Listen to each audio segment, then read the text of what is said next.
One Piece chapter 1081 had some crazy moments, from Garp vs Kuzan to Blackbeard vs Law, and after reading this chapter, I found 15 crazy details you probably missed, and I can't wait to share them with you. For example, did you know that this is the first time we ever saw Kuzan's laugh in One Piece? Well, stick around to find out more about that. I put a lot of work into these videos, so if you could quickly leave a like, that would mean a lot. And before we jump into the actual chapter, there's a wild detail you may have missed in the cover page. In the cover story, if you take a real close look, you can see Sanji is the only Straw Hat awake while all the other Straw Hats are sleeping. So we already have a focus on Sanji here, and then if you take an even deeper look, Sanji is reading a cookbook, but sneaky little Oda sneaks in Cock King. No, get your head out the gutter, not that kind of cock. Look at the spine of the book. Cock stands for Conqueror's Haki, and King stands for King's Haki. And you even see the crown here. So is this foreshadowing that Sanji will awaken Conqueror's Haki sometime down the line? I've always been against this as a Zoro fanboy, because if Sanji got Conquerors right now, he'd be way too broken. But then some fans argue that the Straw Hats will be the strongest crew in the entire series. And so here's my thing, if you're gonna give Sanji Conqueror's Haki, I just prefer it to be the final power-up that he unlocks, the final ability Sanji awakens in his final fight in One Piece towards the very end. But you let me know in the comments, is this foreshadowing to Sanji getting Conqueror's Haki? Knowing Goda, I wouldn't be surprised. Now, the first detail that you may have missed from the actual chapter itself comes from the very first page, as we can see smoke coming from behind Garp's ship. While some fans initially speculated Garp may have punched the water, shooting his ship into the sky for his grand entrance onto Hachinosu, we can now clearly see Garp's ship has some insane technology. What's cool about this is back when we first met Garp in Water 7, we see the Straw Hats make their escape from Garp, showcasing the Thousand Sunny for the first time. It's really interesting to think that Garp may have actually been inspired by Frankie and Luffy's addition of the Coupe de Burst feature on the Sunny, which allows the Straw Hats to blast off into the sky. I also think this is fair to assume, since back then, if Garp had this feature, he may have well just have used it to go and chase after Luffy. But he didn't. But if Garp did have this feature all along, it is fun to think about him pulling up on guys like Roger back during his prime. Another callback to Water 7, we see Garp say, "I lost my touch," after pulling out Galaxy Impact, destroying the islands and taking out dozens and dozens of pirates with one giant attack, which is just whoa. And similarly in Water 7, we see Garp chucking a cannonball with his bare hands at the Straw Hats at the very end of the arc. And right after this, he makes a remark that they only fly half as fast as they once did, implying he's only half as strong as he was in his prime. I don't know how literal he wants us to take these comments, but there's definitely some truth to this. And if old man Garp's strength really is only half of what he once was during his days where he was taking on legendary pirates like Rox and Roger, can you imagine what Prime Garp would actually look like? And I'd like to ask you to subscribe, because I'm actually currently working on a Prime Garp video. I'm guessing he's taken a huge toll physically, and I'm not sure exactly how Haki ages, but these statements only get me more excited to see the God Valley incident and see how Garp became the hero of the Marines. He's truly the all might of the One Piece universe, a true superhero. In this chapter, we also see Vice Admiral Sudo's granddaughter Kujaku once again. I missed this in the last chapter, but after reading this chapter, I noticed something strange. She has a seagull on her hat. The seagull is a known symbol of the Marines and recognizable to all One Piece fans during the big world building moment that take place outside of Luffy's journey. A Kujaku having this seagull flower on her head reminds me of one other famous Marine, and that's of course former Fleet Admiral Sengoku. And this led me to a wild and wacky idea. Kujaku is Sudo's granddaughter, but what if that's not the only legendary Marine lineage in her bloodline? Yup, I think you get where I'm going with this. What if Sengoku is Kujaku's grandfather as well? And this is Oda's way of subtly hinting at that. Poor Garp, man. I guess that just means he was third wheeling pretty hard back in his day.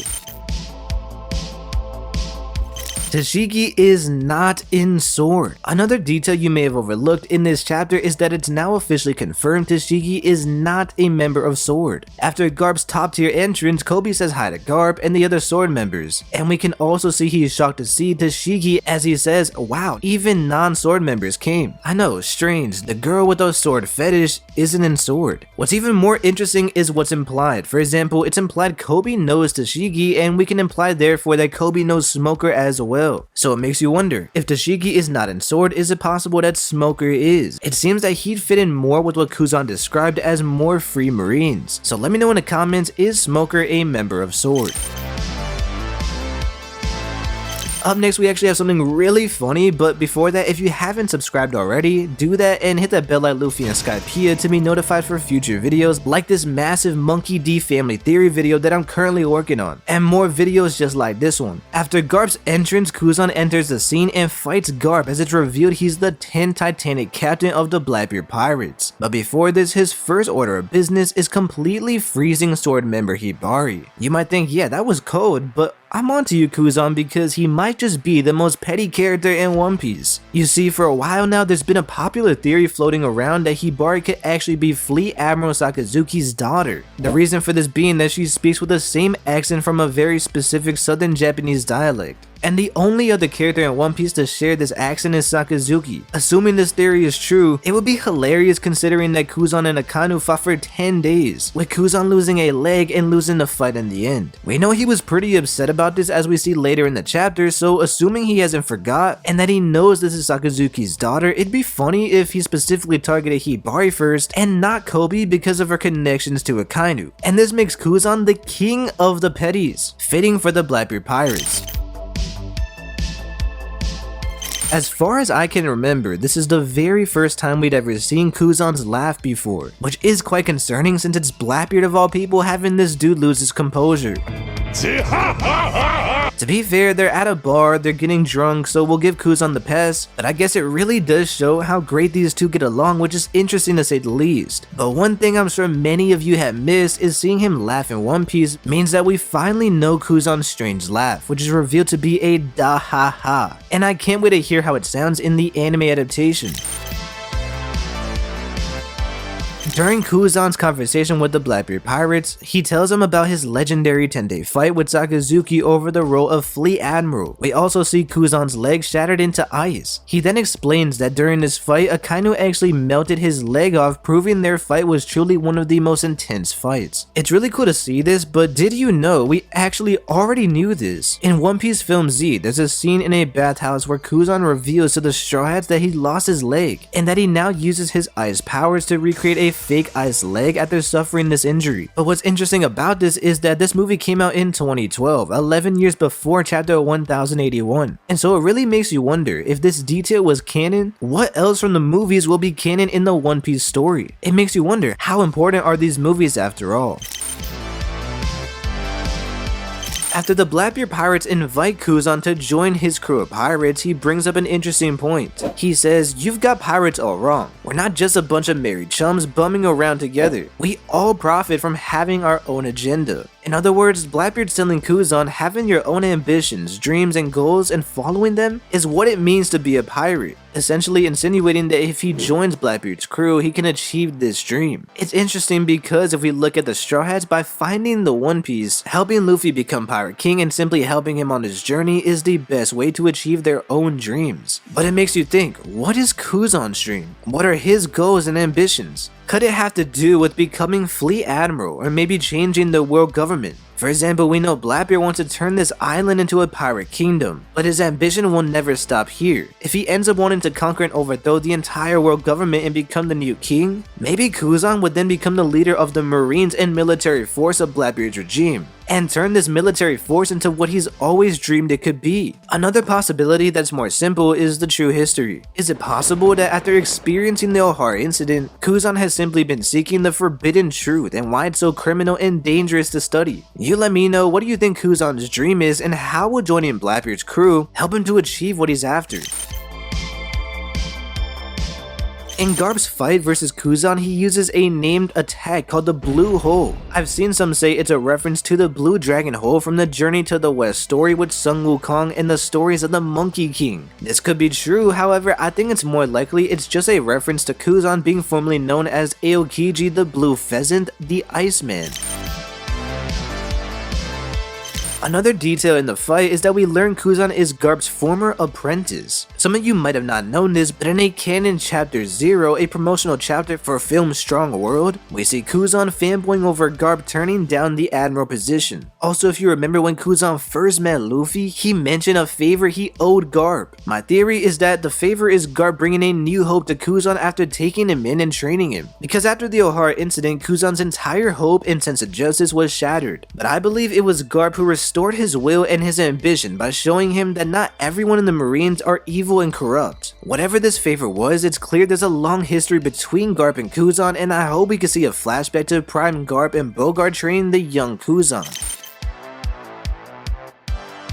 And speaking of Bogart, another detail that you may have missed is that Bogart is missing, and this is the second straight chapter that we haven't seen him. I've been speculating that he is a member of SWORD, possibly even the leader of SWORD, but for all of us Bogart fans, we're just hoping Oda hasn't straight up forgot about him. I really like the concept of Garp having a right-hand man, and he's the one who trained Kobe and Helmeppo, so it's really weird he's not here, and I hope he makes a return to the story in some significant way, or we at least see him again in a Garp flashback. It's finally clarified and further confirmed that Law stole 100 hearts from the pirates that are still at Hachinosu. It's interesting because it makes you wonder what weird stuff the world government is up to holding on to these 100 organs. It could be they're just planning on selling them or using them as a bargaining chip against these pirates in the future, but it is a perfect mission for Law, who is also the captain of the Heart Pirates. At this point, I'm just interested in what exactly went down during the Rocky Port incident, with Law, Blackbeard, and Kobe all there at the same time. We also get another mention of the man marked by flames in this chapter. We find out that the man marked by flames has an all-black ship. He can create whirlpools, likely through a devil fruit power. My two best guesses are Jaguar Sao or a brand new character. Dragon could be the man marked by flames, but I think I can completely debunk this. And this comes from a moment back in Wano where Kid and Killer are bringing up the man marked by flames for the very first time. We see Nico Robin with a question mark implying she's clueless and confused on what this man marked by flames really is. And if you disagree with this and say maybe the question mark is more of an intrigue, well, that could be possible. But what really proves Dragon couldn't be the man marked by flames is because Luffy asked them to tell him who it is, because this person is important to finding the One Piece. And Robin never once told Luffy about the man in this scene, or even after when they're leaving Wano, Robin never brought it up. If Robin knew it was Dragon, she would just tell Luffy, so they can go and claim the One Piece. In this chapter, we see Beppo goes Sulong for the very first time, and it was so cool. I've always been a fan of Beppo, and this has to be the best Beppo scene in the entire series, hands down. But notice, there's no full moon. Essentially, Chopper gave a medicine to Beppo at Wano that forces Beppo into Sulong form. Maybe because he hasn't trained this form since he didn't use it at Wano. Either way, it's really cool because it makes you wonder, will we see Chopper mass produce these and ride into the final war alongside Carrot at the front lines of a Sulong army even in the day? If you liked anything I said in this video, leave a like, and if you're interested in Blackbeard, click on this video to find out why Shanks went to Wano to confront Blackbeard, and how Blackbeard will destroy the entire world at the end of One Piece.